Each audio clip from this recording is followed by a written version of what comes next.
L'histoire a voulu absolument que l'on raconte le drame d'Oradour. Alors il y a eu des survivants.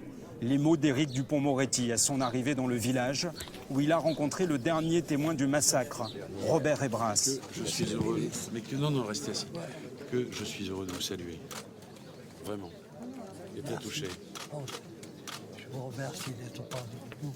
Vous ne vous êtes pas contenté de survivre, vous avez dit les choses, vous les avez exprimées. C'est tellement important. Pour moi, c'était tellement naturel que j'ai rien à... Je suis un simple... Pour vous, c'est naturel, mais pour moi, c'est très impressionnant.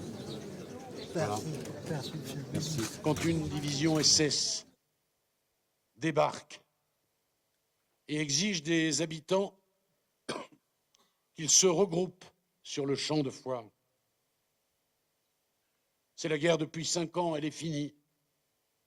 On s'étonne, mais on ne s'inquiète pas encore. Accompagné par les enfants des écoles, le garde des Sceaux a parcouru le village martyr.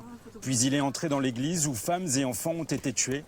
Sur la place principale du village, Éric Dupond-Moretti a retrouvé Robert Ebras et sa petite fille, celle qui continuera à perpétuer la mémoire après sa disparition.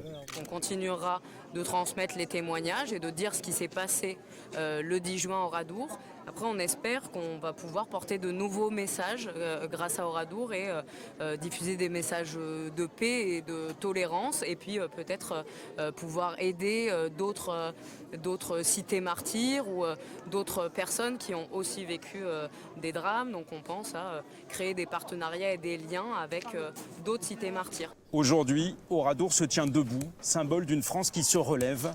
Tels sont les mots inscrits sur le livre d'or de la ville par le ministre.